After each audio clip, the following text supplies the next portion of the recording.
No board members on Zoom, yeah.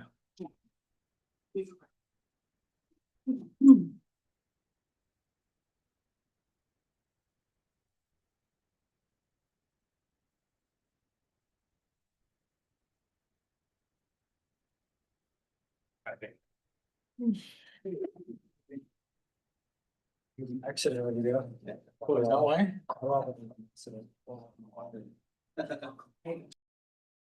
Yep. Okay, good morning, everyone. It is 9:00 p.m. and I hereby call this meeting of the Hawaii Housing Finance and Development Corporation Board to order. As if you could lead us through the roll call. Today in attendance, we have Chair Grant Chun, Vice Chair Susan King, and Directors Sean Sasaki, Garth Yamanaka, Michael Serpa, and Scott Glenn. Thank you. And before we proceed, I'd just like to welcome, thank you for very much for joining us in Kauai, and we look forward to working with you. First order of business are our minutes. First off, Chair will look for a motion to adopt the minutes of our annual meeting, July 9th, 2026. So moved. Thank you. I'll second. Susan, move in second to approve our July 9th, 2026 annual meeting minutes. All in favor, please say aye. Aye. Any opposed? Next, the regular meeting minutes of July 9th. Chair will look for a motion to approve. So move. Sean? Second. Thanks, Scott. Move in second to approve our July 9th, 2026 meeting minutes. All in favor, please say aye. Aye.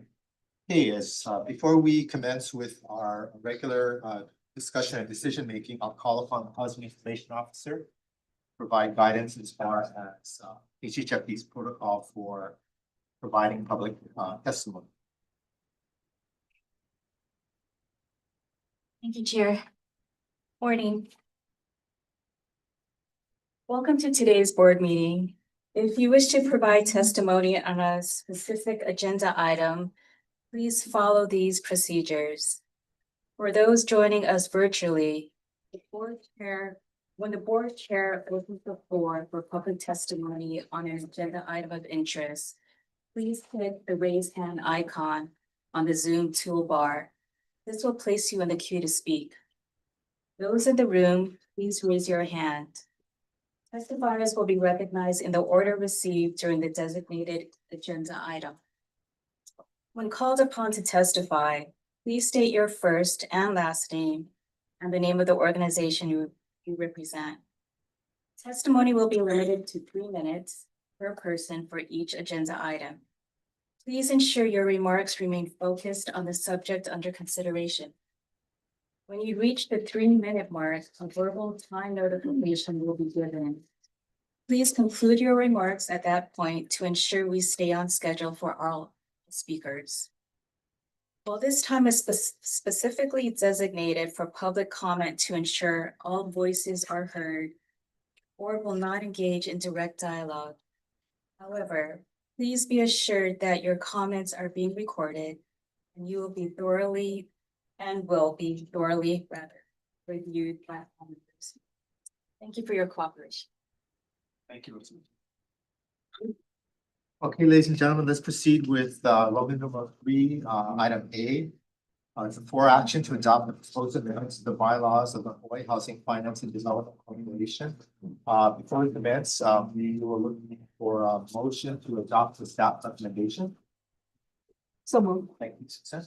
Second, Second. Scott. Is there any testimony on this matter? Seeing none, we'll go to this. Good morning, Chair, members of the board. Douglas Lay, Deputy Executive Director of the agency. We are here to present for action before the board to recommend the adoption of proposed amendments to the bylaws. As you may remember, we presented a draft of the proposed amendments as a for discussion item at the July 2026 board meeting. And there we walk through some of the changes which are articulated in the fact section of the for action before you. We also received public testimony, which we aim to address in the for action as well. The proposed amendments that are before you today generally reflect what was provided as a for discussion in July. Two specific changes were made really out of the discussion from the last meeting. And I want to bring your attention to an update to the mission of the HHFDC to accurately reflect what was adopted in the agency's strategic plan by the board in January 2025. And so very specifically, the mission of HHFDC is to advance housing opportunities for residents, for the residents of Hawaii. And the second change is a result of Act 263, Session Laws of Hawaii of 2026, which revised the title of Executive Assistant to Deputy Executive Director. And those changes are also reflected throughout the proposed amendments. For the most part, the proposed amendments are as presented in July. And in response to specific public testimony that asked about two areas, one being a proposed deletion of a section that discussed how members of the board could come together to understand, research, investigate operations and policies of the agency. It was brought to our attention that Hawaii Revised Statutes Section 92-2.5 related to the permitted interaction of board members really provides the board that same authority. And we were advised that the bylaws should not restate sections of statute. And so we still recommend that that section be deleted and that the board exercise its authority under statute provided and as opposed to bylaws. And the second area of public comment we received was around the delegation of duties. In the event of an absence or incapacity of the executive director, the revised bylaws specify that the deputy executive director or a designee of the executive director can assume the functions of the role. But what is important is that the board still retains the authority to appoint a successor executive director at any point in time. And so we feel that the changes that are made in the amendments should stand, and we recommend the board adopt the amendments as currently proposed. We welcome any questions or further amendments that the board may want to consider in this for action before you. No. Board members, any questions or clarification? There is none, we'll go ahead and give the question. Motion on the floor is to adopt the recommendation of the staff as indicated on staff report. All in favor, please indicate by saying aye. Aye. Opposed? Thank you. Thank you, Doug. Okay, let's move on to item B. This is a for action to receive the proposed amendments to and compilation of chapter 50-314 Hula May Home Mortgage Loan Program, Hawaii Administrative Rules to update mortgage reporting requirement, add definitions and clarify procedures. Before we begin, Chair will be some motion to adopt the staff recommendation. So Thanks. Second. Thank you. Move seconded to adopt the staff recommendation. There is testimony in this matter. Seeing none, let's proceed with the staff. Aloha, good morning, Chair and members of the board. My name is Danielle Guthrie. I'm Housing Finance Specialist in HHFDC's Finance Branch, and I'm here to present item B of today's board agenda, which is a for action requesting the board's approval of the proposed amendments to and compilation of Chapter 314 entitled Hula May Home Mortgage Loan Program, Hawaii Administrative Rules to update mortgage reporting requirements, definitions, and clarify procedures. Back in December 2024, Chapter 314 was adopted. At that time, Chapter 161 Hawaii Administrative Rules Hula May Single Family Program was simultaneously repealed. Chapter 161 was repealed because the rules were established under the Housing and Community Development Corporation of Hawaii, HCDH, and were outdated. New rules, which are Chapter 314, were necessary to implement major updates and distinguish HHFDC's rules from its predecessor, HCDCH. The new rules eliminated two inactive programs, which were repealed under Act 135 SLH 2013, and removed references to the formal procedural guide or guide. Chapter 314 now governs HHFDC's administration of the housing, loan, and mortgage program under Section B of Subpart 3 of Chapter 201H Hawaii Revised Statutes, which is also known today as the Hale Kama'aina Mortgage Program and was formerly known as Luleme. Today's discussion focuses on one of the major updates under the rules. One of the major updates included the elimination of the guide, which provided instructions to lenders for recording mortgages with the Bureau of Conveyances, the Land Court System, and the Department of Hawaiian Homelands. In Chapter 314 was adopted instructions to lenders for recording mortgages with the Bureau of Conveyances and the Land Court System were included. Inadvertently not included were instructions to record the HHL mortgages. Therefore, proposed amendments to Chapter 314, which are attached as Exhibit A, integrate the DHHL mortgage recording instructions, as well as add definitions previously not included and clarify procedures. Staff's recommendation is that the HHFDC Board of Directors approve the proposed amendments to and compilation of Chapter 15314 HAR, subject to approval as to form by HHFDC's Deputy Attorney General and approval by the Governor, as well as authorize the Executive Director or designated representatives to conduct a public hearing for the adoption of the proposed rules. Authorize the Executive Director to make any necessary non-substantive amendments following the public hearing, including incorporation of public comments, and after the public hearing, authorize the Executive Director to transmit the proposed rules to the Governor for final approval, provided that no substantive amendments are made. Board members, any questions or clarification? There are none. Chair will go ahead and entertain a question on the board to adopt the staff's procedure. All in favor, please indicate by saying aye. Aye. Opposed? Thank you. Thank you. Okay, moving on. Item C is for action to approve the proposed amendments to and compilation of Chapter 15-317 Down Payment Loan Assistance Program Hawaii Administrative Rules to align with updated statutory requirements. There was a motion to. So moved. Second. Any testimony? Seeing none. Go ahead. Thank you. Thank you again, Chair Chen and members of the board. Presenting now item C. The purpose of today's item C is we request the board's approval of the proposed amendments to and compilation of Chapter 15-317 entitled Down Payment Loan Assistance Program, Hawaii Administrative Rules to align with updated statutory requirements. Like the other rules, on December 12, 2024, Chapter 317 was adopted, at which time Chapter 15-169 was simultaneously repealed. Chapter 15-169 was repealed because the rules became outdated pursuant to Act 123, Session Laws of Hawaii, SLH 2017, which amended various statutory requirements necessitating the adoption of new rules. Chapter 317 now governs HHFDC's administration of the Down Payment Loan Assistance Program, or the program, under Subpart F of Part 3, Chapter 201H Hawaii Revised Statutes, which provides optional second mortgage loans today under the Hale Kama'aina Mortgage Program.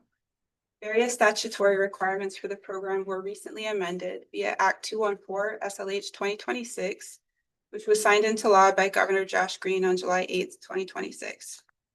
Act 214 is attached to this for action as Exhibit A. Act 214 made the following statutory amendments. It eliminated the requirement that the first mortgage and down payment loan assistance cannot exceed 100% of the combined loan to value ratio. It revised the basis for establishing the interest rates charged on the loans to be based on the federal program requirements and market conditions. It added language that accrued interest on the loans may be fully or partially forgiven, subject to the terms and conditions HHFDC may establish. It added clarification that services may be secured from financial institutions, mortgage lenders, or other qualified loan originators, in addition to nonprofit organizations as defined in Section 454F-1 of the Hawaii Revised Statutes. It also revised the minimum borrower down payment portion by reducing it from 5% to 3% and allowing the loan itself to count toward meeting this requirement, which is one of the eligibility requirements. And last, it added language expanding the use of loan funds from beyond just the down payment to include closing cost prepaids and or reserves as may be required to purchase the property for which the loan is provided. Today's discussion is that the statutory amendments imposed by Act 214 significantly improve the program's design by reducing upfront cost barriers to home ownership, improving clarity for lenders and administrators, and providing a framework of adaptability. Upfront cost barriers are reduced by eliminating the 100% combined loan to value limit, reducing the minimum borrower contribution, and allowing the loan to count toward meeting this requirement. The program interest rate requirements are simplified by basing the rates on the federal program requirements and market conditions, which does improve clarity for lenders and administrators. The framework of adaptability is provided by authorizing HHFDC's full or partial forgiveness of accrued loan interest and expanding HHFDC service contracting network. Proposed amendments to Chapter 217 Hawaii Administrative Rules are attached as Exhibit B and integrate statutory and changes enacted by Act 214, as well as add definitions not previously included, and now clarify procedures. Staff's recommendation is that the HHFDC Board of Directors approve the proposed amendments to the compilation of Chapter 15-317 APR, subject to approval as to form by HHFDC's Attorney General, approval by the Governor, as well as authorize the Executive Director or designated representative to conduct a public hearing on the adoption of the proposed approval, and authorize the Executive Director to make any necessary non-substantive amendments following the public hearing, including incorporation of public comments, and after the public hearing, authorize the Executive Director to transmit the proposed rules to the Governor for final approval, provided that no substantive amendments are made. Board, any questions, clarification? I'm curious what the balance of funds in this program is. And Yes. can you share some information about what the previous performance of the program was? So this program last operated in 2013, was recently launched under the 2025 Series A.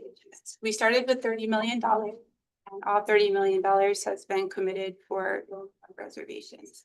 When we realized that we were quickly reaching that $30 million cap, we came to the board in July and requested approval to use indentured funds to pre-originate loans until the next issuance. So we started under that pre-origination approval with $10 million, of which $4 million has been reserved for mortgage loans, and we're actively working on the next issuance to secure additional funding to administer the program in perpetuity. Prior to 2025, under the previous rendition, which was Hula May, this program operated from the 80s through 2013 and assisted over 10,000 homeowners. Thank you. Thanks, good question, Susan. Any other questions? All right, question. In regards to the loan forgiveness, is Yes. there, that's something you guys are gonna be working on later, or if you have, I'm sorry to talk over you. no, just if you have a procedure in place. Sure, yeah, so the forgiveness really is focused around the interest that accrues on the loan, and it's not forgiveness of the loan itself. And at this time, we're not intending to forgive any interest on the loan. We basically provided 3 different scenarios for charging interest on down payment loans within the rules. These rules are state rules, but the administration is currently financed through mortgage revenue bond proceeds, which is subject to tax or federal law. So the way that the interest will be charged is based upon whether the loans are being provided with a first mortgage through Chapter 314 and financed with bond proceeds. It basically comes down to 3 options. They're getting a first and second mortgage through bond proceeds. On the second mortgage, the proposal is not to charge any interest on the second mortgage in that situation, because a premium is being charged on the first mortgage to cover the cost of financing. If it is a second mortgage alone with the bond proceeds, but there is no first mortgage provided through HHFDC, then we will charge interest on the second mortgage up to the allowable amount by the loan product, which it tends to be restricted to about 2 percentage points more than the first loan amount, but will continue to fluctuate depending on what the loan interest rate is for the first mortgage and what the overarching requirements are for charging interest on the second mortgage based on the loan type. And then if it's state funded, it'll just be the same up to the maximum allowable by the loan type. I hope I answered your question. Any other questions?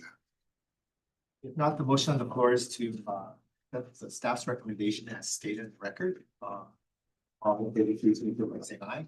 Aye. Opposed? Okay, item D is not a for action, it's just for information. Information on the 4% low income housing tax credit, Hula Bay multifamily bond, rental housing, revolving fund award, election process, scoring criteria and ranking methodology. Before we have Mr. Doyle, please put any testimony on this matter.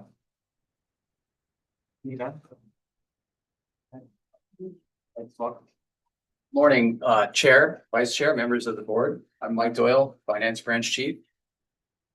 As the first 4% low-income housing tax credit awards are being presented to the board today, this for information is intended to provide a high-level explanation of how staff evaluate and rank 4% projects that also request Hula May multifamily bonds or HMMF, and where applicable, rental housing revolving fund financing or RHRF.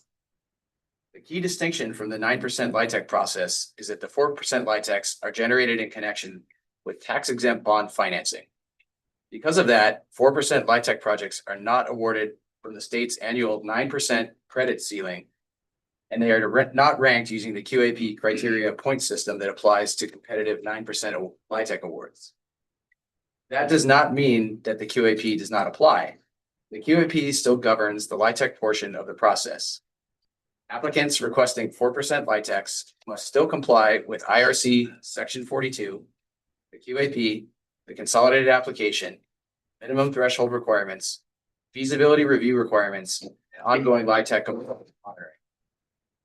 The distinction is that the QAP selection criteria are not used to score or rank 4% LIHTC applications.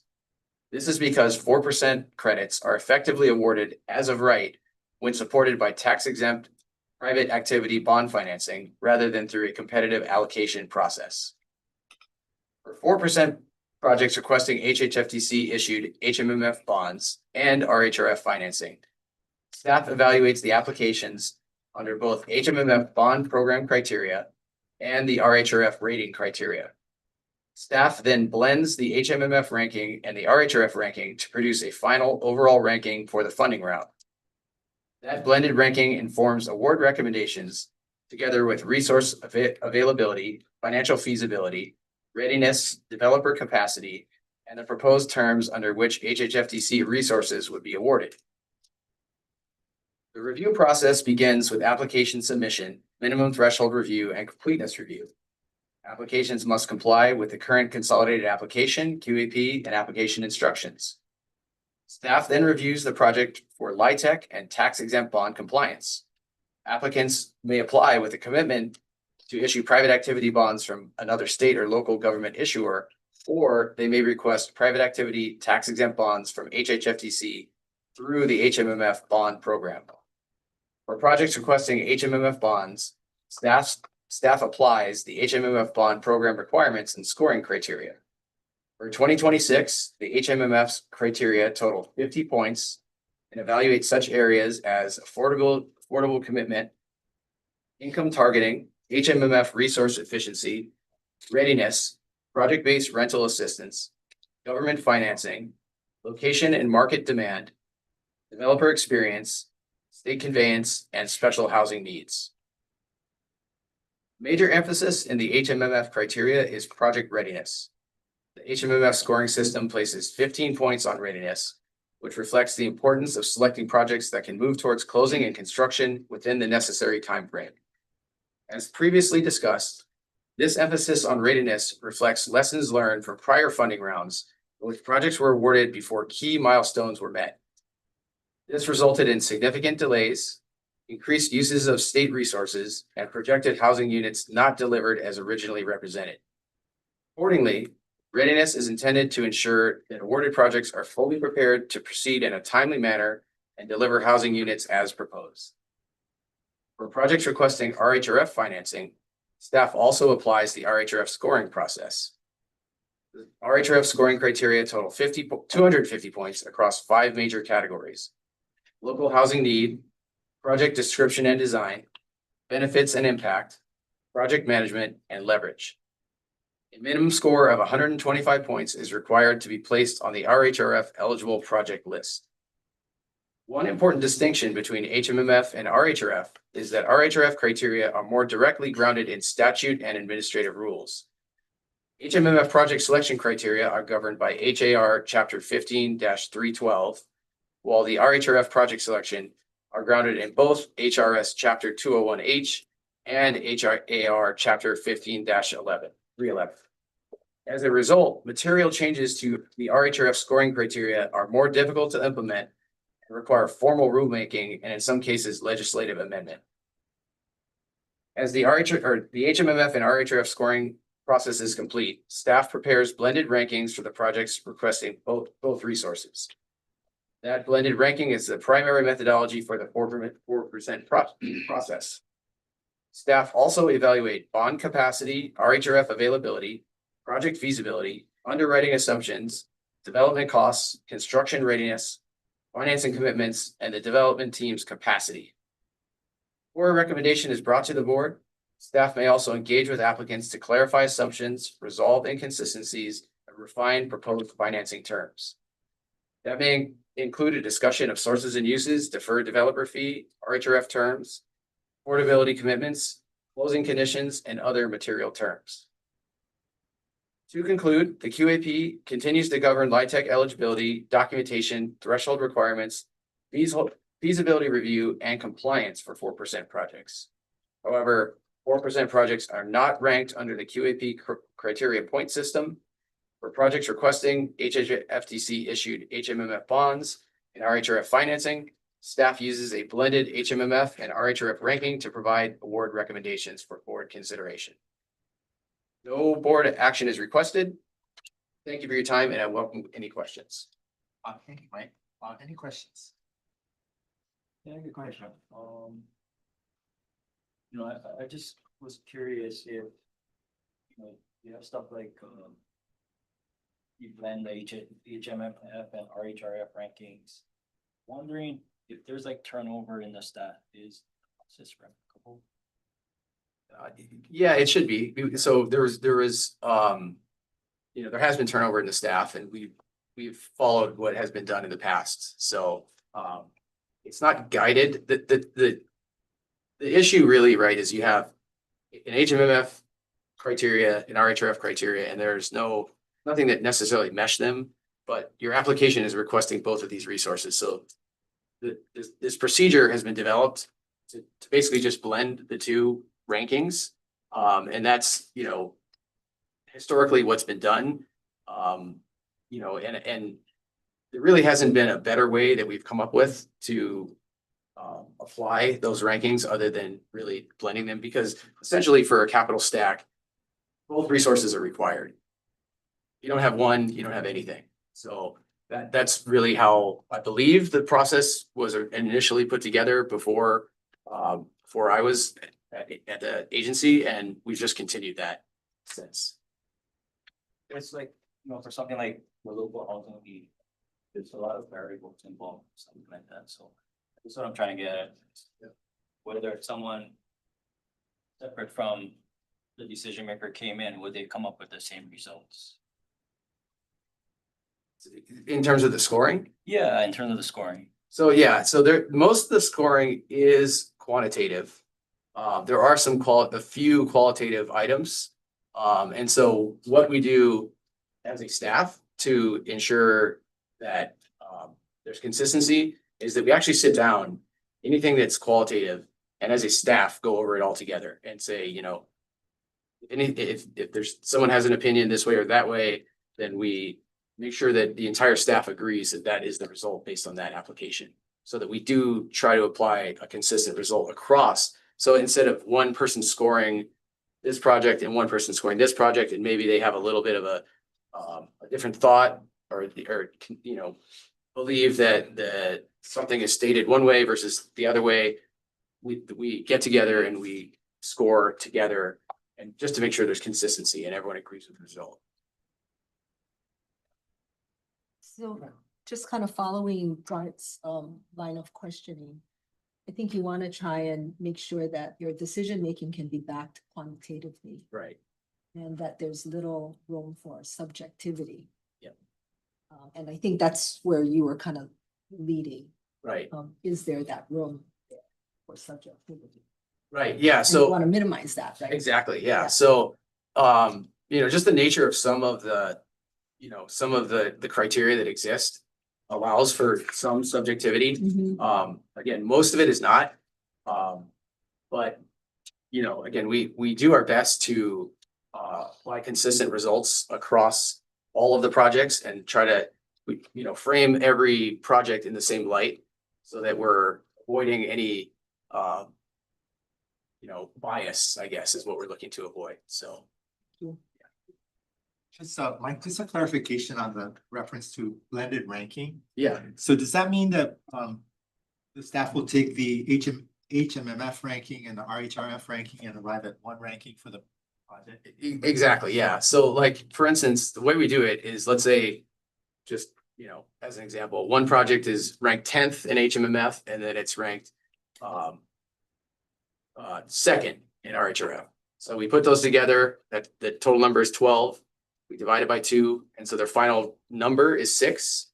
And so the lowest number project will be the top ranked project. So it's just a basic blend of both rankings. Board members, any questions? Not, thank you for that background. Thank you. Appreciate it. Thank you.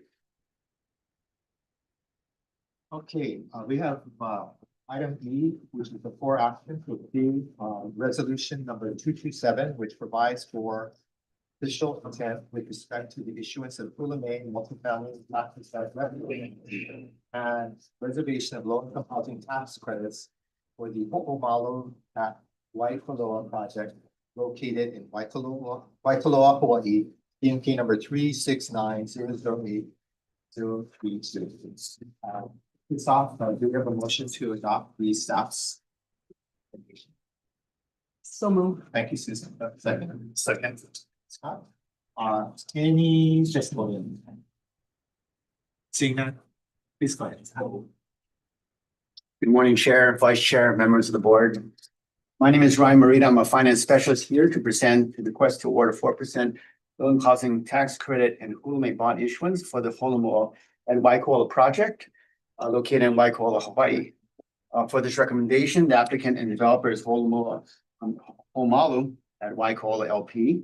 This project will have 228 units, 1 manager unit, and be targeting mixed income families at 100% and below the area median income, with an estimated total development cost of about 1.36 million, 8 million, or approximately 598,000 per unit. The project is part of the 2026 funding round and has requested the following: $5,924,230 in annual federal and state NITEC with a non-volume cap pool, 39 million in tax exempt bonds from the Hulume multifamily bond program, and 44.5 million in loans for the rent housing revolving fund, RHRF. The applicant has worked with staff to reduce the original RHRF request by $500,000 over the interim construction period and by over 2.2 million over the permanent period. The applicant also has elected to update its affordability period from 6 to 6 years to perpetuity.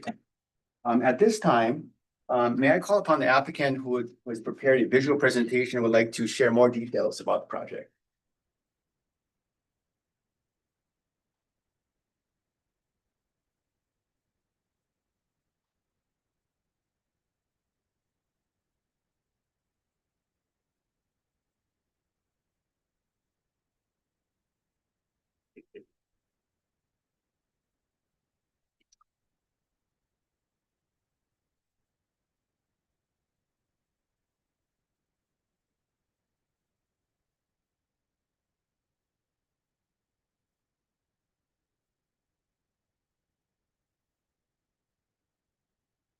Morning, Chair, Vice Chair, and members of the board. My name is Sarah Agnew Miller, Vice President of Planning and Development at Stanford Car Development. And I'm excited to be here presenting on behalf of Ho'omalu at Waikoloa LP. With me today is Stanford Car and additional team members Kaloa Robinson, Serena Shin, and Pamela Whitty Oakland with Employee Services, who have all had an important role in getting us here today. The project team consists of Stanford Car Development, Waikoloa Land Company, and Pomohale Services. Stanford Car Development creates high-quality, place-based communities where residents can live, work, and thrive. Our focus extends beyond housing to thoughtful design, lasting quality, meaningful amenities, and serves and supports residents' daily lives. Together, this project team is prepared to deliver a well-designed community that strengthens the Waikoloa workforce and enhances residents' quality of life. Listed here are a few examples of affordable housing projects successfully completed or currently under construction, including Hale Mo'ili'ili, Hale Mau Village, and Hale Malia, which is also on the agenda today.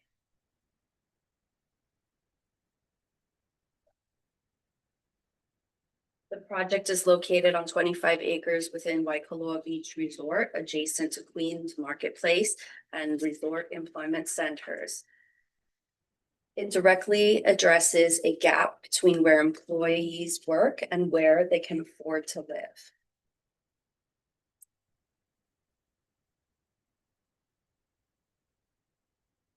This regional view shows Ho'omalu's central location with convenient access to services and employment.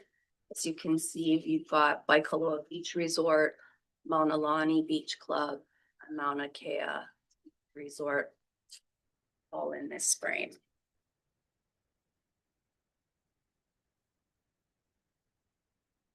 Within a 2-mile radius, the resort community includes thousands of hotel and timeshare units, multifamily and single-family homes, and major employers.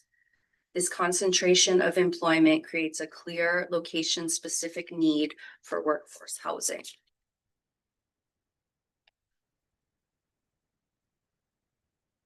These photographs show the existing site location and the project's lava field setting. The site is undeveloped, but benefits from its location within a well-established resort community. The design responds to the terrain while preserving central open space and organizing buildings around community amenities.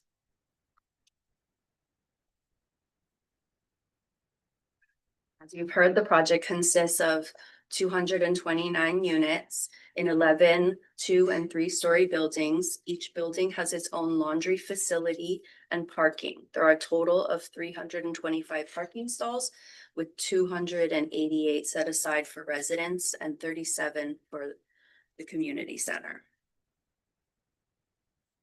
This project also has a community center and childcare facility. The layout creates a walkable residential community organized around central open space and shared amenities.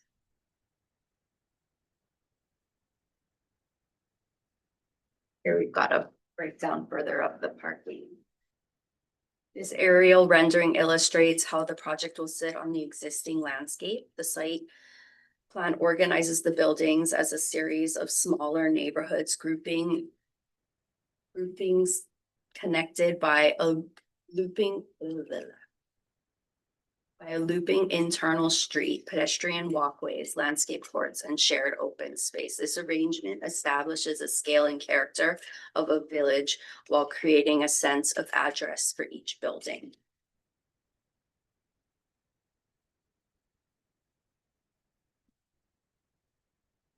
The project contains a mix of 1, 2, and 3 bedroom unit serving households earning from 30 to 100% of the area median income. This range intends to address the unmet need and to serve the diverse wages found in the surrounding workforce. Deeper levels of affordability are available with allocation of 228 project-based vouchers and a $3 million affordable housing production program grant from Hawaii County Office of Housing.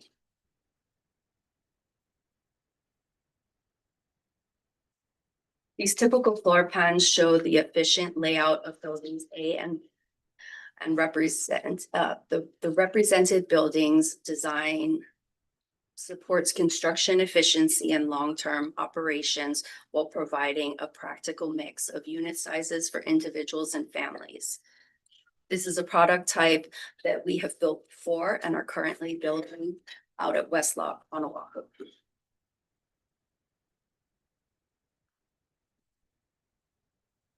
Building A uses a contemporary plantation-inspired design with a residential scale appropriate to the site. The elevations show consistent materials, roof forms, and entries on all sides of the buildings.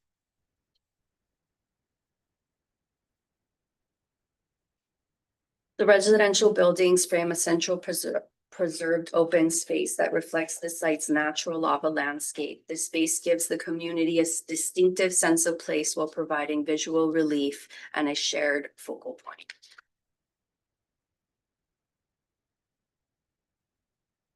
The street view shows the intended pedestrian and residential character, landscape sidewalks, visible entries, and parking arranged to support convenient access without dominating the streetscape.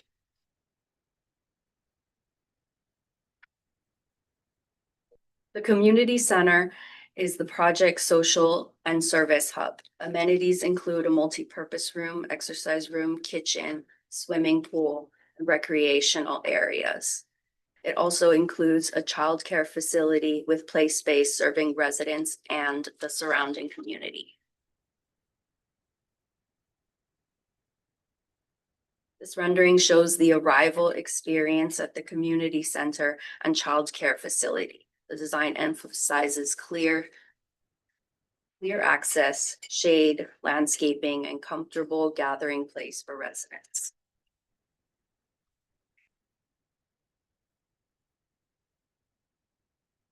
The childcare facility addresses a critical need for both project residents and employees in the Waikoloa Resort community.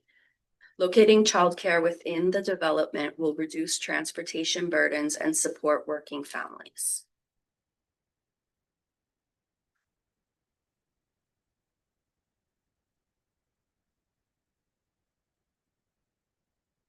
The project is made possible through $39 million in Hulame private activity bonds, an interim rental housing revolving fund loan of $44.5 million that converts to a permanent loan of $33.8 million, and $63.9 million in low-income housing tax credit equity. This financing structure combines public and private resources to support the project through construction and long-term operations. The interim rental housing revolving fund will be reduced at conversion, allowing a portion of the loan to be repaid once the permanent financing is in place. The result is a financially stable development with a long-term affordability commitment. We respectfully request the board's approval of the bond and rental housing revolving fund financing necessary to move the project forward. Thank you. Are there any questions for the applicant?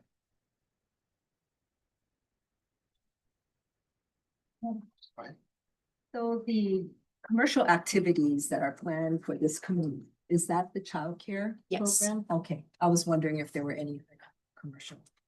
Yes, Waikoloa Land Development have done meetings with their employees in the resort. And one of the biggest concerns for people traveling from Hilo was that there's no affordable childcare. So that was a key component to the project's design. And our partner Komahali Services will working with us to put out an RFP for something like a Siegel Schools. Do you charge for those services? It will be subsidized, it will be lower, it will be basically able to cover its own costs. Mhm. Thank you. Any other question? Clarify the land ownership, are we? It says option to purchase, but is that Yeah, that's the plan? That's a little bit confusing. So Waikoloa Lands Company is donating the land to the project, and that option to purchase is at a zero value because it's being encumbered by this project. So, So that will happen prior to. yes. Special.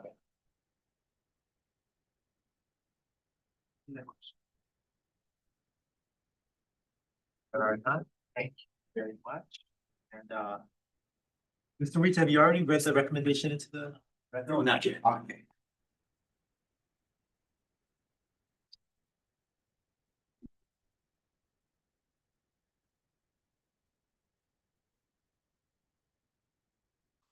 You. So with this, the recommendation to the board is to approve the following. Resolution number 227 attached as Exhibit C, which provides for the official intent with respect to the issuance of revenue bonds up to 39 million for the Omalu at Waikola project. Point two, reserve up to $5,924,230 in annual federal LIHTC over 10 years, and the same amount in annual state LIHTC over a 5-year period for the non-volume cap 4% LIHTC. That the reservation also be subject to the provisions and conditions recommended in exhibits D, E, and F of this for action. Last but not least, authorize the executive director to undertake all tasks necessary to effectuate the purposes of this for action. Board, any questions or discussion? If there are none, we'll go ahead and name the motion on the floor, which is to adopt the recommendation as stated. All in favor, please say aye. Aye. Okay. Move on to item F, which is with regard to the same project. Approval of a rental housing revolving fund project award for the Ho'omalu at Waikoloa project located in Waikoloa, Hawaii. PMK number 369008032. Chair will look for a motion to approve the recommendation of this matter. So thank you, Sean. Have a second.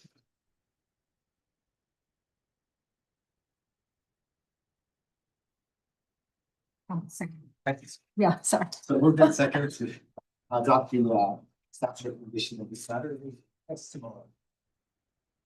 Please go ahead, Mr. Reed. For this corresponding RHF award for the same project, the Ho'omalu at Waikola project, the previous for action chaired. As shared, the project was part of 2026 funding round where it was requested various resources, including 44.5 million from the Rental Housing Revolving Fund or HRF. With this, the recommendations for the board to approve the following. An RHRF project award loan for 44.5 million for Ho'omalu at Waikola LP or the Ho'omalu at Waikola project with the terms and conditions prescribed in the for action and subject to the following. Authorization and approval of by the governor for the project and release of RHRF program funds as mandated under chapter 15-311 for administrative rules. Execution of documentation satisfactory to HHFDC outline the terms and conditions of the award. Documents shall specify the terms and conditions required to meet all statutory requirements of the RHRF program. Third, completion of documentation necessary and required to secure the release of RHRF funds. Fourth, certification of the applicant to comply with all applicable statutory and program requirements as they relate to the use of state funds. Number 5, total fees paid to developer for the project, including but not limited to overhead, consultant, and project management shall not exceed the amount indicated in the applicant's consolidated application and in this for action. Availability of RHRF program funds. Last but not least, authorize the executive director to undertake all tasks necessary to effectuate the purposes of this for action. Is there any Further questions or discussion on this motion? Seeing none, all in favor, please say aye. Aye. Opposed?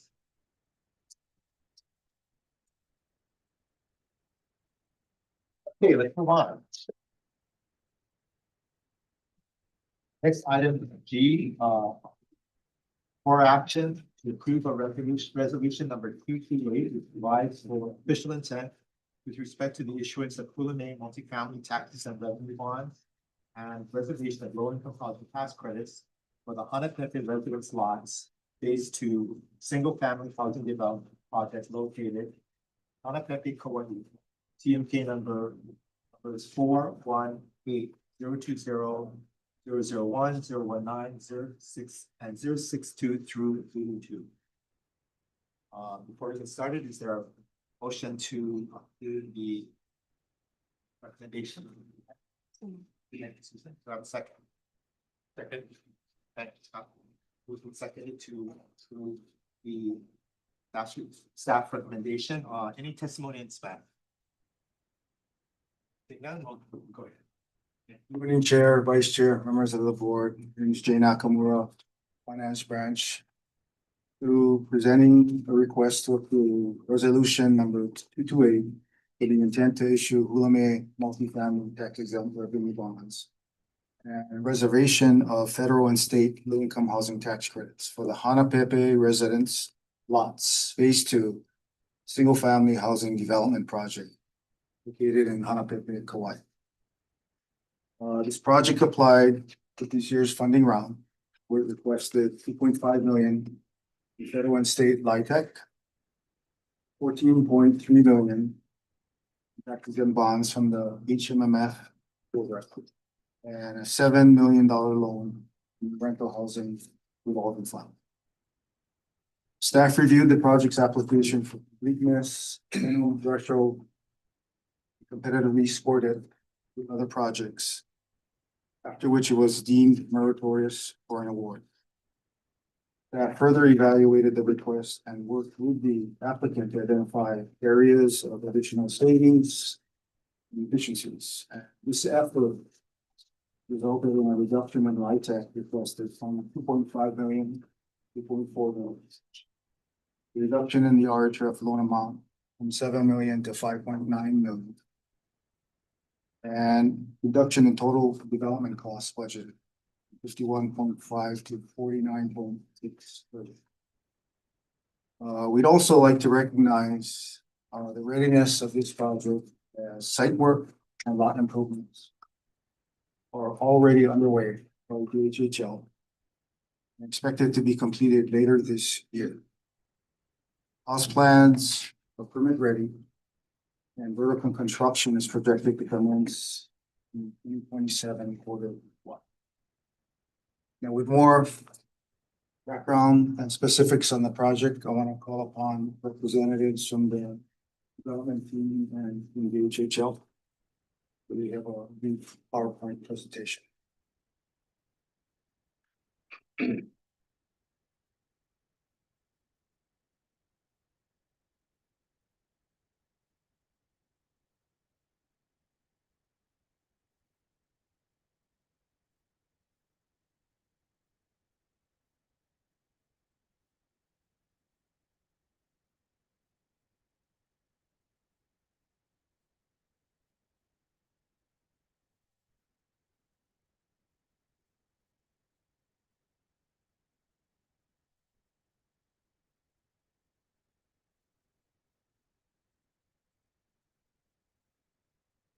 Well, Kalani Fromm, the acting administrator with the HHL's Land Development Division. Excited to be here. You know, this is one of a couple of projects that you'll see today. In Kauai alone, we have roughly about 1,200 undivided interest leases that we will be awarding this year. And so a lot of movement, a lot of acceleration. This area, we have roughly about 82 that we will be awarding. And excited to work with our partners at Mark Development. I'll turn it over to them to get more into the details of this project. Good morning, Chair, members of the board. My name is Marco Gatta, Development Associate at Mark Development. I'm here with Kyle Watase, our president at MDI, and Craig Watase, our CEO at MDI, and Kalani Fronda of DHHL.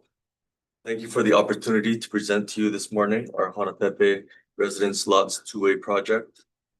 A little bit about the project, a little bit about the company, sorry. Arc Development has been in business for 49 years.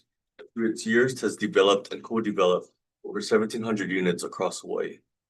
MDI also provides property management services across the major 4 islands, Oahu, Maui, Kauai, and Hawaii Island. Phase 2A is a continuation of Phase 1, which was a 47 single-family unit subdivision that MDI completed over 25 years ago and eventually sold to DHHL beneficiaries.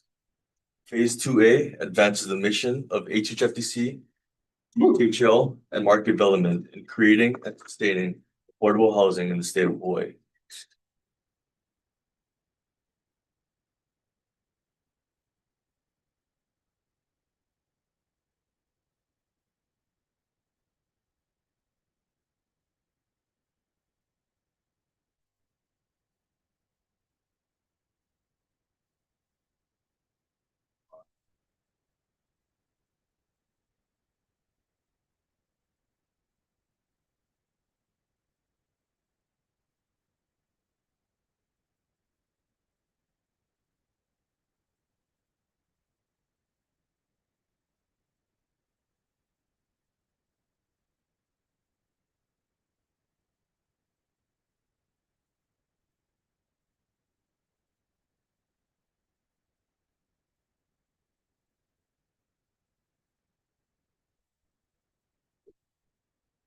Sorry about that. So this is our development team. We'll be partnering with our non-profit GP, Hawaii Assisted Housing Inc. Our general contractor on this project will be our Limited Construction Services. Our architect at WCIT Architecture. We will be self-performing our property management, and our service provider will be Hawaiian Community Assets.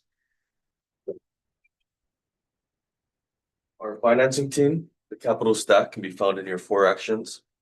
American Savings Bank will be providing the construction and permanent financing. The Department of Hawaiian Homelands will be providing a low-cost subordinate loan for construction, as well as NAHASDA funds and a NAHASDA operating subsidy for 30 project-based subsidy. Our consolidated app requests Ulame multifamily bonds, federal and state LIHTC allocations, as well as rental housing revolving funds from HHFDC. Korea LLC has provided our LOI via our tax credit syndicator. Project location. Our project site is outlined in blue on the image on the left. This is about 1.5 miles Mauka of Old Hanapepe Town. This project is located west of the existing Moy Road, of which Phase 1 of our project that was completed in 2000, was complete, is existing right now. Our project will have entrances through Eleu Road and Ahi Road in Hanapepe. And to the right is DHHL's land. Our project is situated in the residential land use.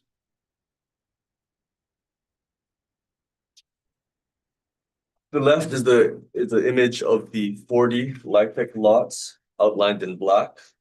The remaining 42 lots will be for future development. On average, each lot is around 7,500 square feet. To the right is a progress photo from June of 2026. This is being completed by Hawaiian Dredging. Since then, they have been installing house pads as well as curbs and gutters. Site work is scheduled to complete in November of 2026.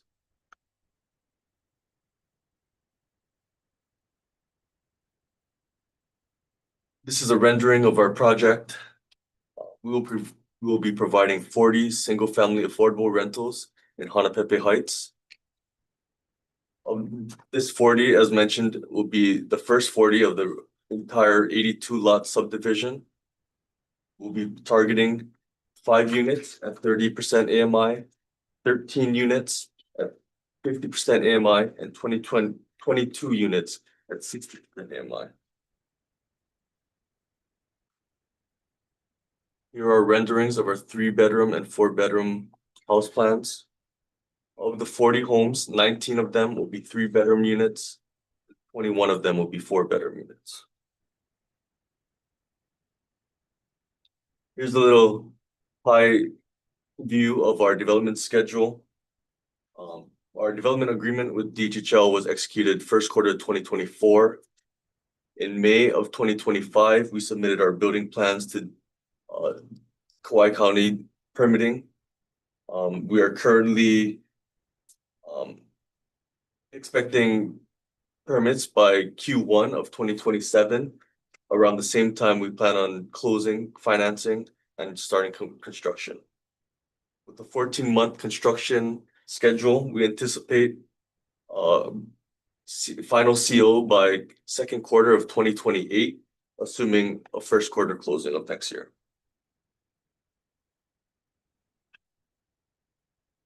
Project highlights.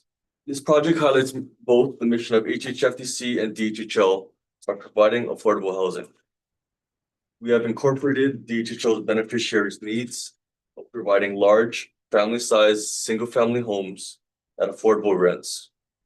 And most importantly, we look forward to the opportunity to provide the beneficiaries an access to home ownership with the rent with option to purchase program.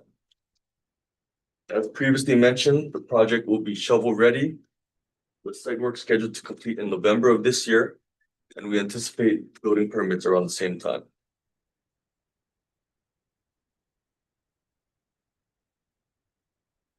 Home ownership here is the biggest highlight. Phase 1, which was completed in 2000, has proven that this program works. All of 47 lots were eventually sold to DHHL beneficiaries. At the end of year 15 compliance period, the partnership will sell the home to beneficiaries as allowed by the IRC. Another picture of the project. And thank you for the opportunity to present to you today. We're available for any questions. About that. Any questions?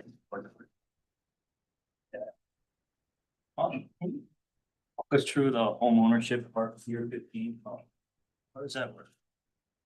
So at the end of the year, Kyle Watase, Mark Development, at the end of the 15th year, the IRS allows us to take out the limited partner or the investor.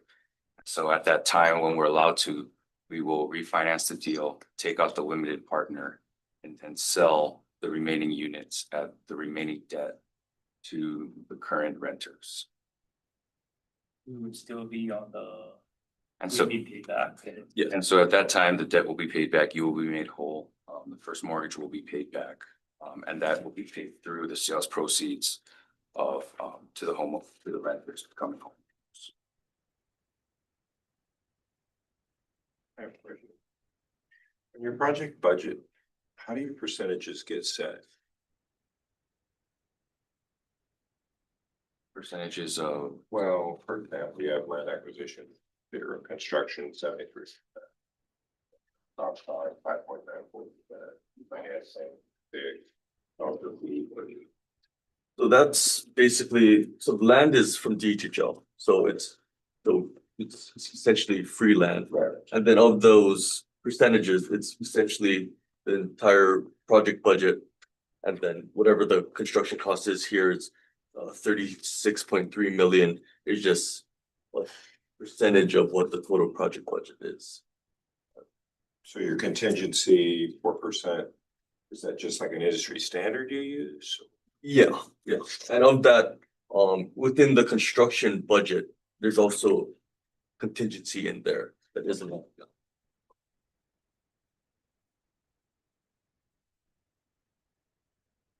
I'm having trouble wrapping my head around this $1.2 million cost per unit. Can you talk us through that? Why is that so high? Yeah, so actually, we do understand that concern. In what is this? in August of last year, we sent this project out for bidding. And of that 3 bids, this was the lowest cost we were able to provide. Right now, and this is at 900, little over 900 per unit. 900,000 per unit. We're currently working with the contractor on VEing some items to bring that cost down. As we understand this is a high cost. But at the same time, we have to provide a cost that we can perform on. Rather than coming in here midway through construction, are saying our budget has gone over, they're requesting more funds. We can't be short on this. This is also assuming that we're gonna get the site turned over lien free before we are able to close. And if that drags on, that just extends time that we can close, that pushes out construction even further.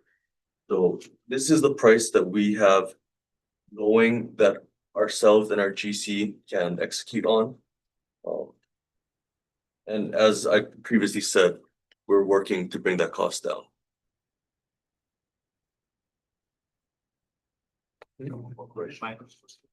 Yeah, and sorry, and on a per square foot basis, our houses on average will be around 1,800 square feet, which is significantly larger than any other product, assuming in this application round.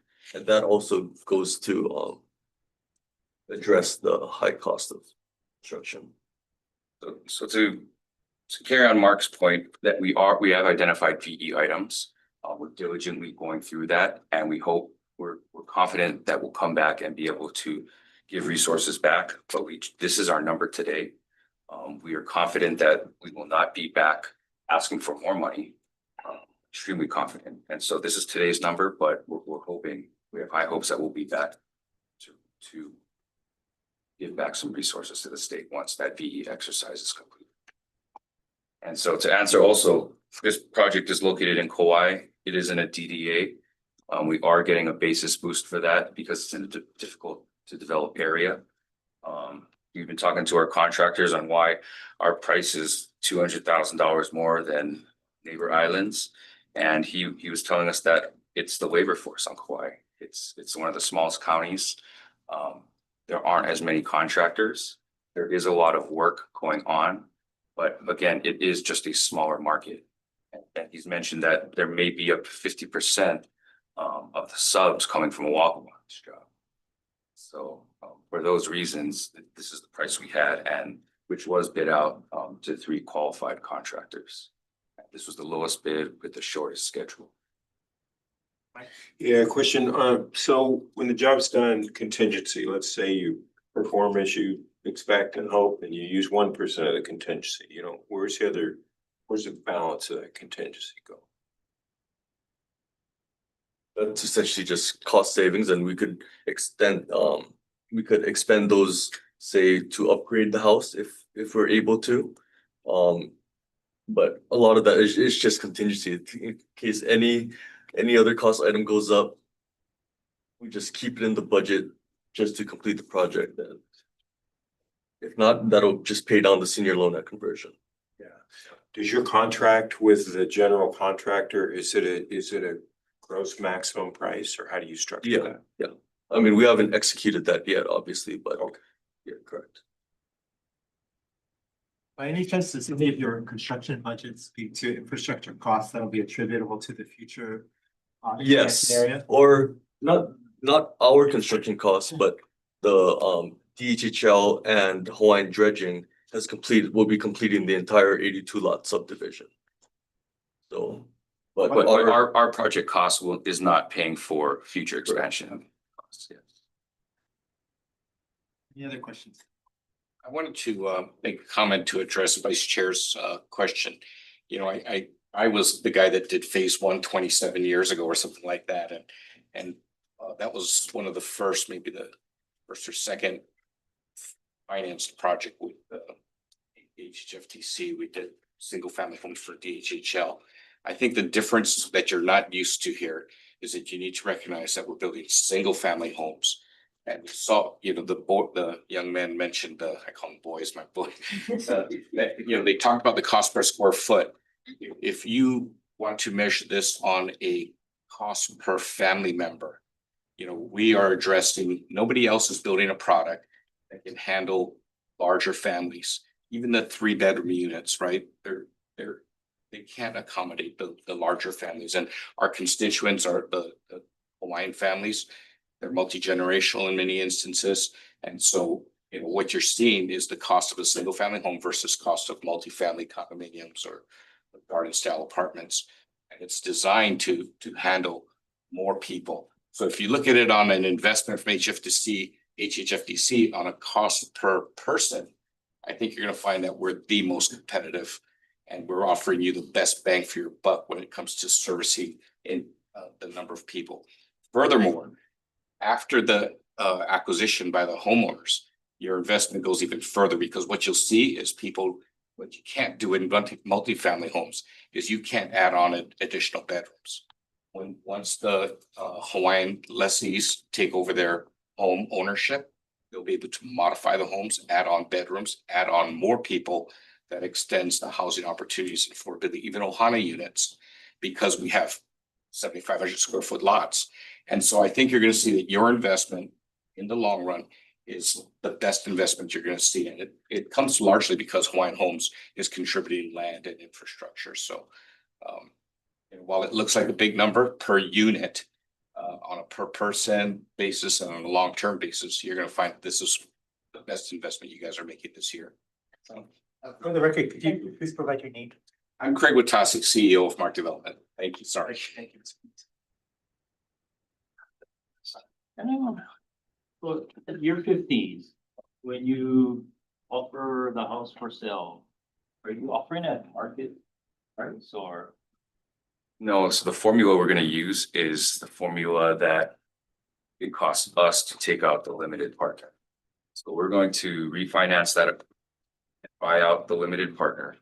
And whatever that cost is what we're going to sell the homes back to the beneficiaries. The So current it's- cost is essentially the remaining debt at the end of year 15. So following the amortization of the permanent loan from ASB and the revolving fund, which right now is estimated to be around 10-11 million. Divided by essentially we're gonna be dividing by bedroom count, because it's not fair to do a 3-bedroom and this 4-bedroom at the same price. So What would that be? it's hard to say just to put it out there, but it is well under the mark. So our number is at 350,000 right now, or under the highest. And I guess they are able to resell after that, or do they have like a restriction? How many years? So it's all subject to them being qualified. For what you have to be qualified, 50% Hawaiian. And it also, so that's the big thing. Trying to wrap my head around that. We have 29,000 on the list.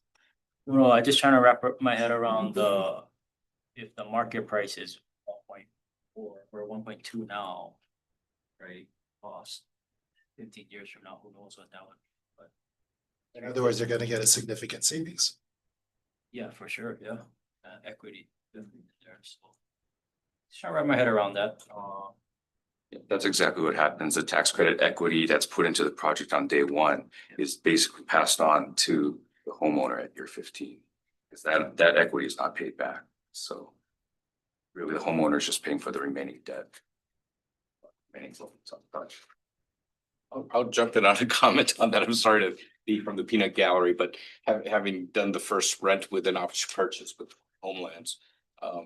What we found at Ho'olina Lima, for example, in Kapolei, is that the people do not, although they're getting a way below market home, because the Internal Revenue Code prescribes how we have to sell the home. We have to sell it at remaining debt, sales expenses, and taxes if you have a negative capital account. But you don't see the movement happening because there's no place to go to, right? I mean, if they sell out, where are they gonna go? They're still gonna have to invest at a market price if they leave their house.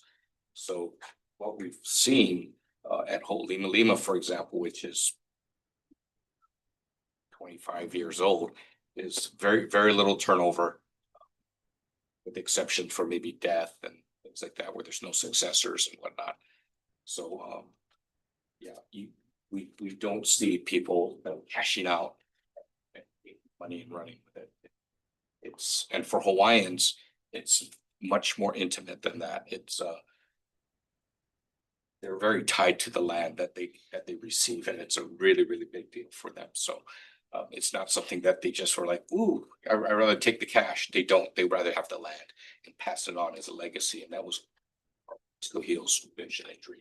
And if I may add in, on West Hawaii, we don't have too many new residential units. We do have another phase, it's not funded. So there's a huge need and a huge desire to have housing on the west side, especially for those that are coming from Niihau that live in West Kauai. They really don't want to live in Lihue.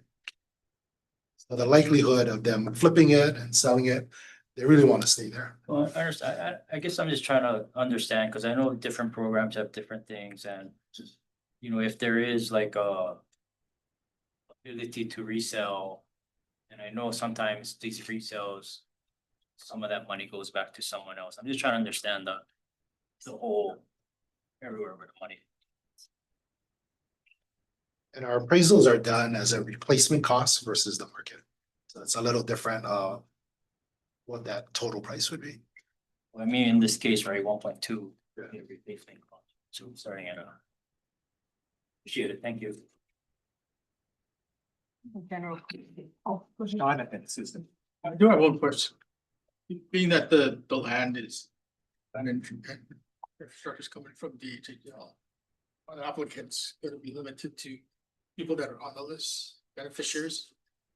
So we're issuing right now, I want to say in the next month and the month after, 82 project leases, which means that it's undivided interest lease. Before we used to build, then they got to try to pre-qualify to get in. We're actually giving them the option to say, this is where you're gonna go. We're asking them to build it based upon what these guys can afford. You said there are 29,000 on the list. Statewide. And in Kauai, roughly about 1,200. And it's a first come, first served basis. No, it is based on your application date. So some of them have been applicants for the past 40 years, just waiting for an opportunity for them to purchase something. Sorry, Susan. Just a general question. So, you're on your milestones that was presented in the packet, there's a little bit of a delay on your permits, which is, I've seen that happen so often. And I know it's a challenge, but I was just wondering if you are anticipating any other risk factors that would either delay or make this project not happen. So the only, once the subdivision is finalized, has been signed off on, we'll be able to then pull permits. So the only thing that's holding us up from pulling it is water sign off. Is that an issue? Water is always an issue.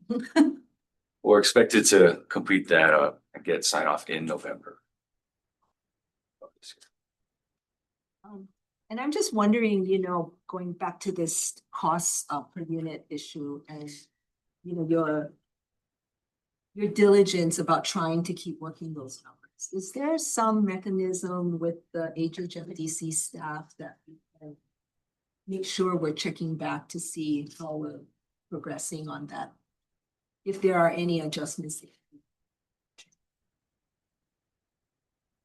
There's a continuing communication, right, with the staff. We work with them through closing, so Okay. it'll, if there's changes to the budget, we work with them to make sure that's implemented. There'll be a final closing budget, basically. Questions? Thank you very much. Mr. Nakamura, would you like to read the staff report?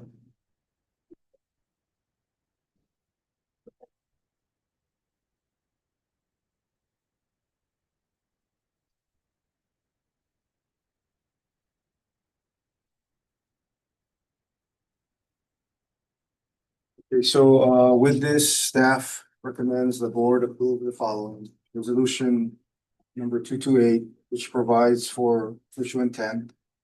With respect to the issuance of revenue bonds up to 14,300,000 for the Hanapepe resident lots, phase 2 project.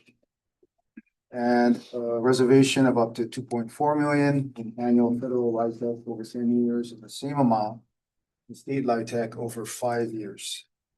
The non-volume hold, subject to the provisions and conditions recommended in Exhibit D, E, and F of your for action.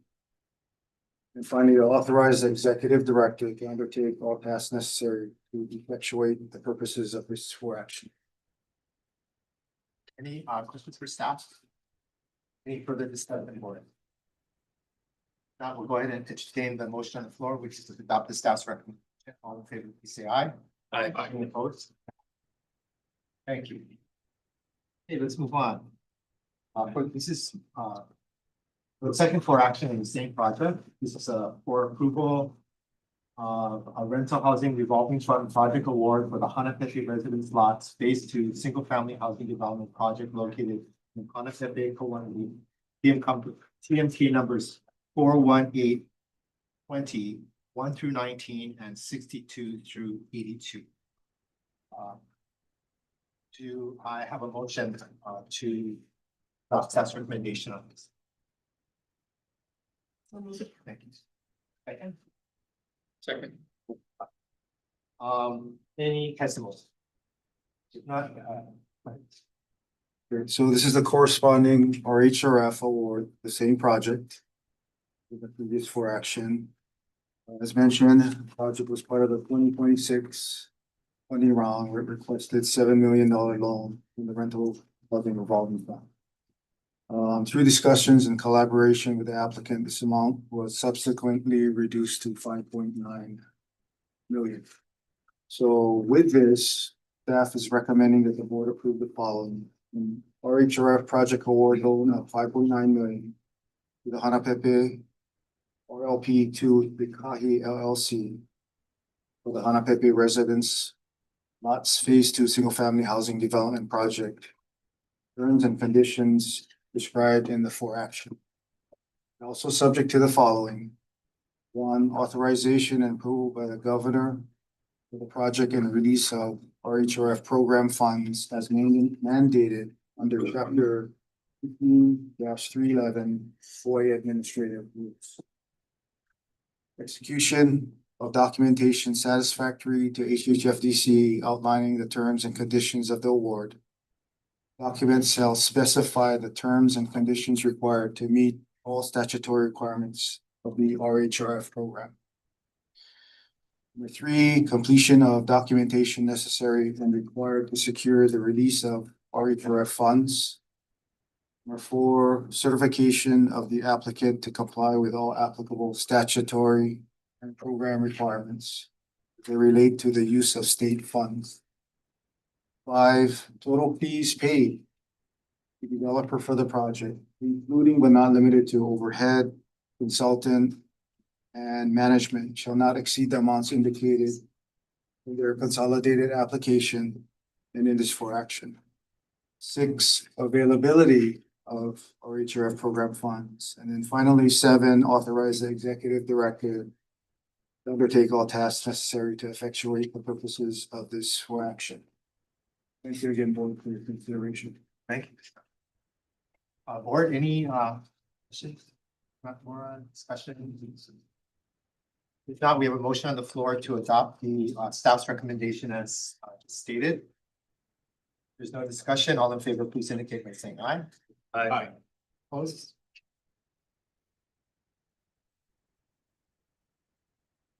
Okay, move on.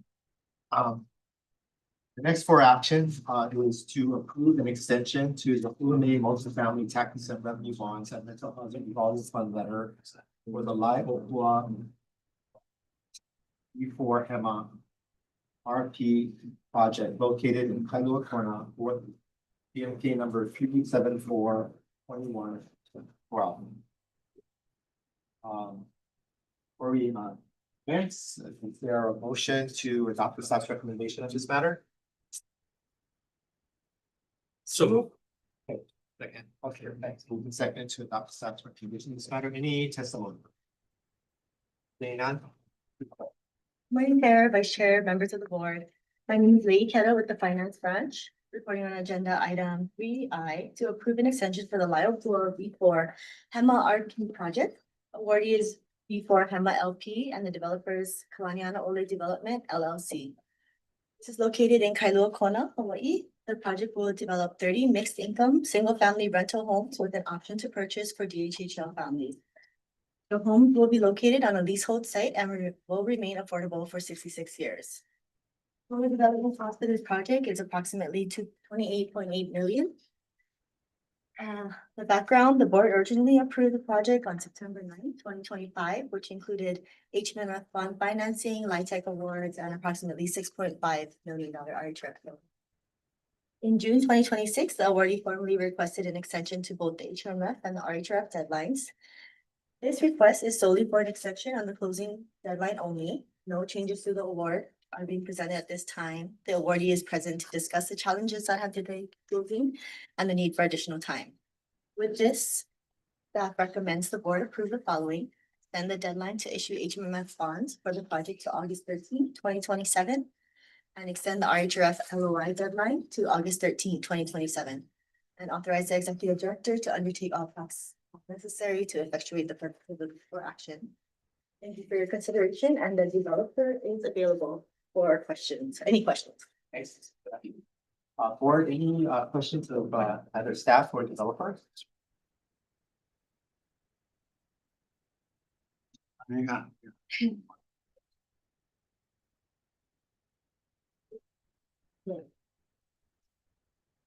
questions.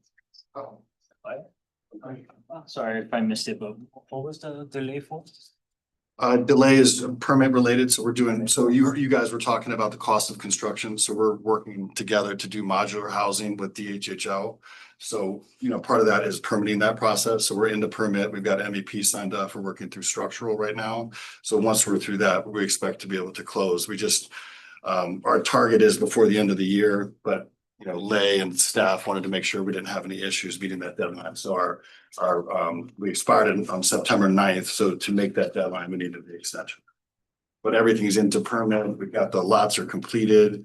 We just need to get the permits done and move through financial closing. We've started our calls with KREA, our equity providers, and we're soon to start bond calls shortly. Is that due for the modular? Because it's modular, is that right? We're just providing some extra time just to make sure, yeah, because it's a new means and method. So, we're trying to work with the other development community as well at DHHL. So that's. Any other questions? Seeing none, we do have a motion on the floor to adopt the recommendation as stated by staff. All in favor, please indicate by saying aye. Aye. Any opposed? Thank you. Thank you very much. Thank you all very much. I think our price is better than his, I swear. All right. Okay, we have a couple more extensions on the agenda. The next one is for action to approve an extension to the Hula May multifamily bond issuance and rental housing results on letter of intent for the Hula project, formerly known as the Musula project located in Honolulu, Hawaii. PMK number 1244, portion of 46 is portion of 70. We're looking for a motion to staff recommendations. So moved. Thank you, Scott. One second. Second. John. Second. Approve the staff's recommendation. Repeated. Is there any testimony on this matter? I see no. Yeah. Hi, I'm Lei Keta again with the Finance Branch, reporting on agenda item 3J to approve an extension for the Olohana project formerly known as Melia. The awardee is Hale Melia LLP and the developer is Hale Melia LLP. Located in Honolulu, Hawaii, this project will develop 247 mixed income rental units for families. The homes will be located on leasehold site and will remain affordable for 66 years. A little bit of background, the board originally approved the project on August 14th, 2025, which included HMMF bond financing, LIHTC awards, and 33.9 million RHF loan. In June 2026, the awardee formally requested an extension to both the HMMF and RHF deadlines. This request is solely for an extension of the closing deadline. We want to note that the project has renamed the project from Milia to Olohana to avoid confusion with the separate market rate development also named Milia. The awardee has confirmed though that the name change will not affect the project entities or structure. And the awardee is also present today to discuss any challenges that may have delayed closing the need for additional time. With this, staff recommends the board approve the following: extend the deadline to issue HMMF bonds for the project to August 14, 2027, and extend the RHRF deadline to August 14, 2027, and authorize the executive director to undertake all tasks necessary to execute this for action.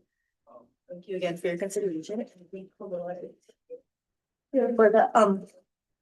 For the developer, if you have any questions, and I think Chris Fong is also available. Okay, or any questions for developer? Yeah, I think same, is it permits again on this one?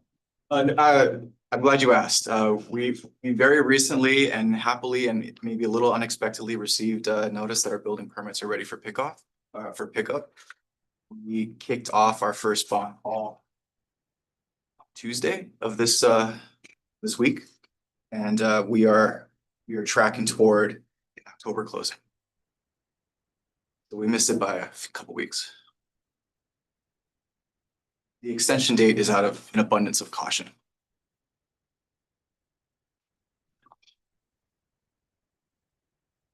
There are none. Very much. This kid has already read the recommendation in the record, so if there's no question from staff, but the question, all in favor of the recommendation. Please indicate by saying aye. Aye. Opposed? Thank you very much. Item K is another extension. This is for asking to approve and after the fact extension to the rental housing revolving fund letter for the Malapia Apartments project located in Kapolei, Oahu, TFP number 19115, parcel 86, PPR unit. We have a motion to approve recommendation. It's not a no. So moved. Pat, you got a second? Second. Susan. Any discussion? Please. Lei Keta again with the finance branch reporting on item 3K to approve an extension for the Maluka project. And my apologies, I do want to make a correction to the 4 action title. The request is for a standard extension of the closing deadline, not an extension after the fact. I apologize for that error. So the awardee is Maluhia Apartments LLP and the developer is Laulima Affordable Housing LP or LLC, I'm sorry. Located in Kapolei, Hawaii, the project will provide 70 mixed income rental units for elderly residents on a fee simple site with affordability maintained perpetuity. The development costs for the project are approximately 33.9 million. The background, the board originally approved the project on August 14, 2025, which included 9% LIHTC awards and approximately 6 million in RHRF loan. The original RHRF closing deadline is August 14, 2026. In July 2026, the awardee requested an extension of the RHRF deadlines. This request is for an extension of the closing deadline, and the project is not requesting additional state resources. However, total sources and uses have increased, resulting in a higher overall project budget as reflected in the 4 action sections 3C and 3D.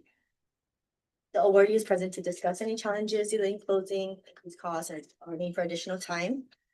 But with this, the staff recommends the board approve the following: extend the RHRF LOI deadline to November 15, 2026, and authorize the executive director to undertake all tasks necessary to execute the purposes of this for action. Thank you again for your consideration. Kipling Shepherd is here. The developer. Thank you. Hi, Kipling Shepherd, representing Laulima Affordable Housing. Welcome. Thank you. Question. Sorry, doesn't look like the increase is gonna require more state funds. Correct. Is the feasibility affected in any way with the increased costs?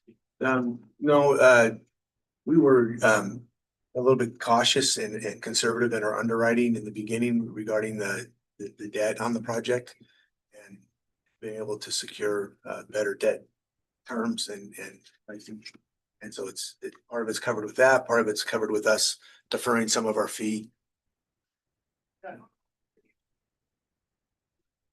other questions? Seeing none, thank you. Thank you. So ladies and gentlemen, the recommendation has been read into the record. So the motion on the floor is to adopt the recommendation as stated. All in favor, please say aye. Aye. Opposed? You. The item L is just a for information. Follow up to our previous discussion at our July meeting. There will be one a permitted interaction group for the purpose of updating the qualified allocation plan for 2028 funding round and reviewing and making recommendations with respect to the process and material use toward full and main multifamily bonds, rental housing, revolving funds in the two projects. Chair would like to express appreciation to members Scott Glenn, Seth Colby, Susan Coombs, and he will also serve part of this board member permitted action group. Stay tuned, we'll keep the board posted as far as other participants who will be invited as well to be part of the permitted interaction. We'll be getting busy in the next times. Coming months. I'm sorry. Yes.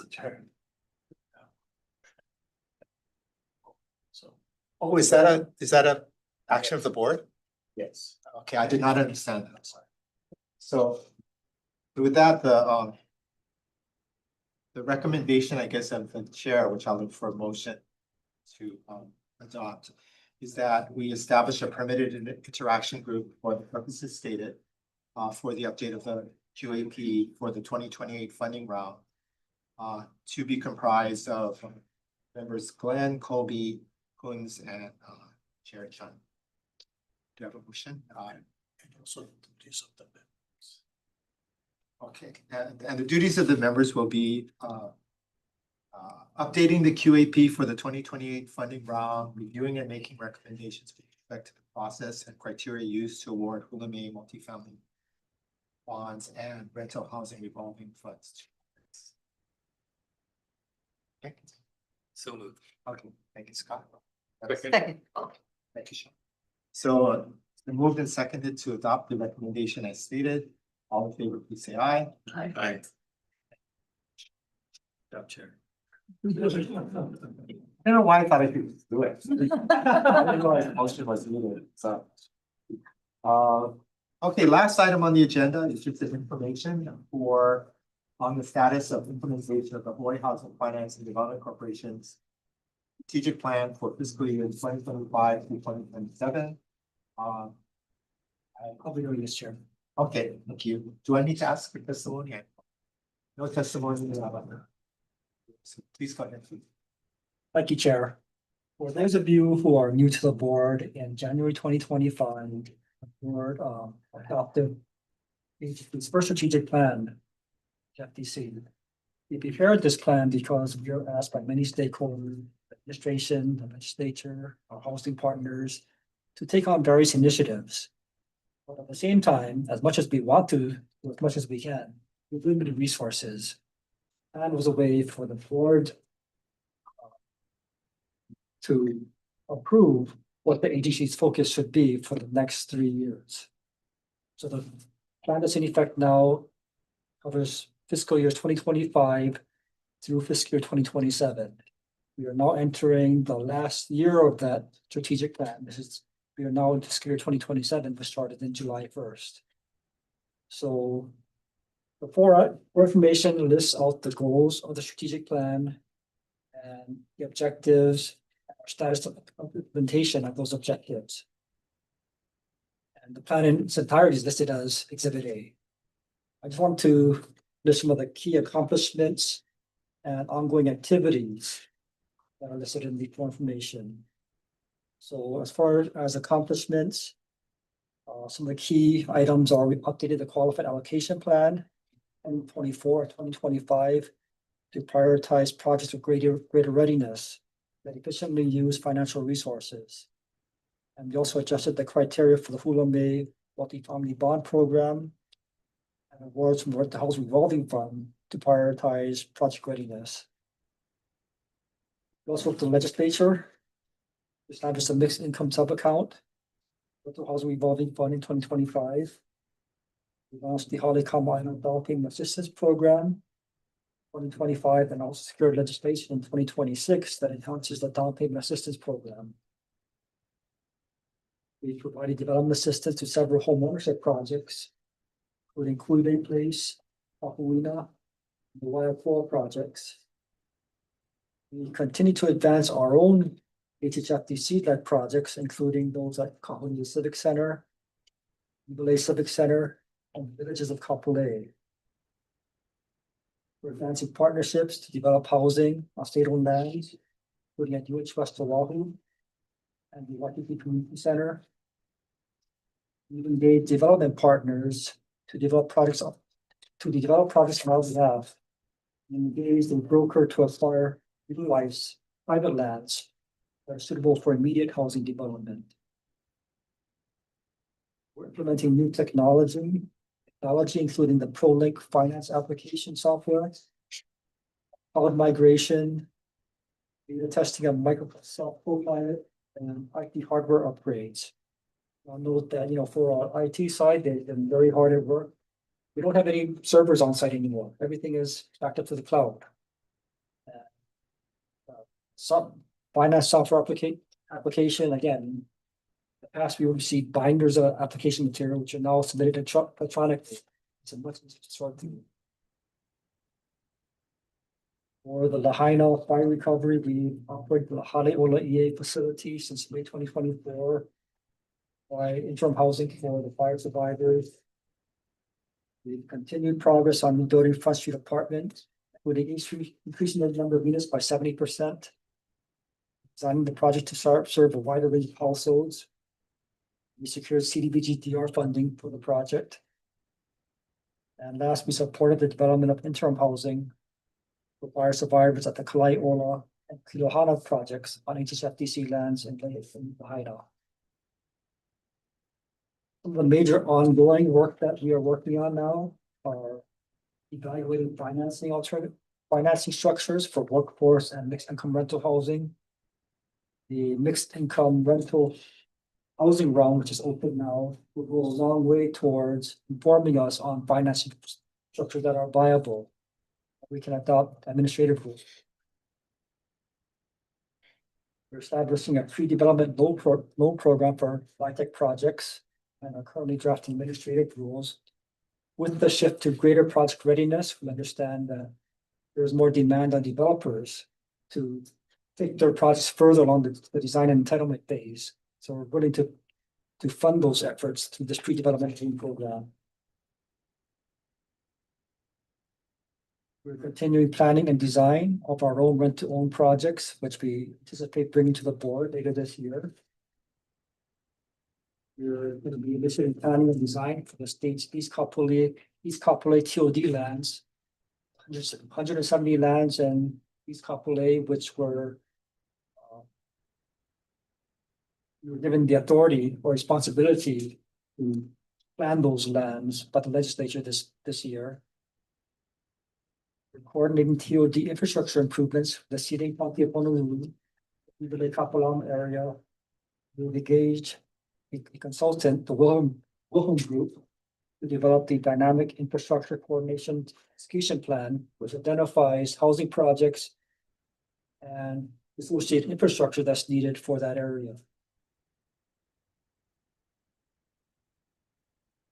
We're continuing to operate Haleola EA in Kihei and with the expected turnover to the county in March of 2027.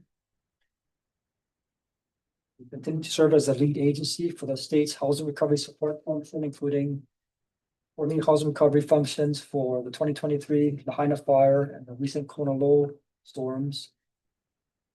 And we're also establishing resources and programs for staff training and development. That we have a survey open right now on HHFDC staff, asking them about what their interests are with respect to training and staff development opportunities, so we can build programs around what their interests are.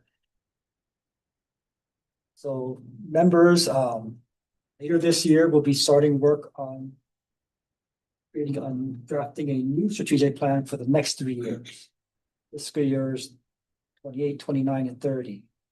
And I'll leave it up to the board as terms of how active you want to be in that update.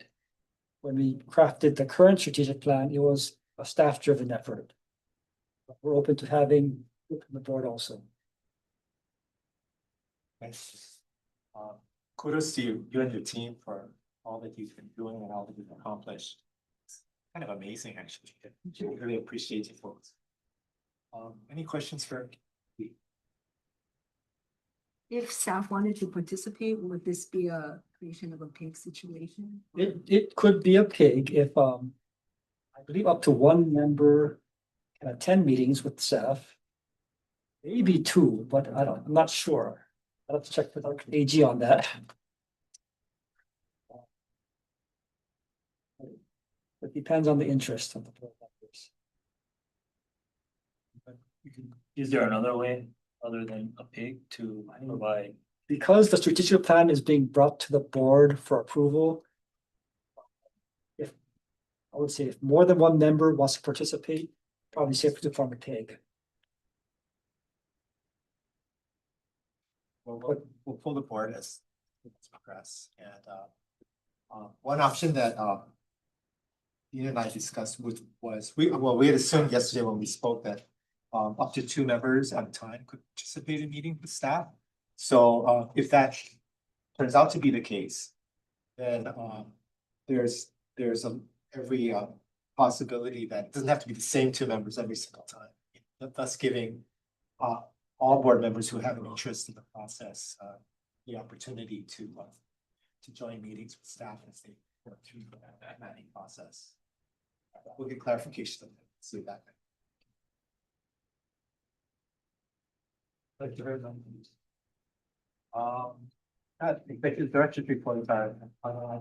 It's just a short report. Just want to note that for the departments.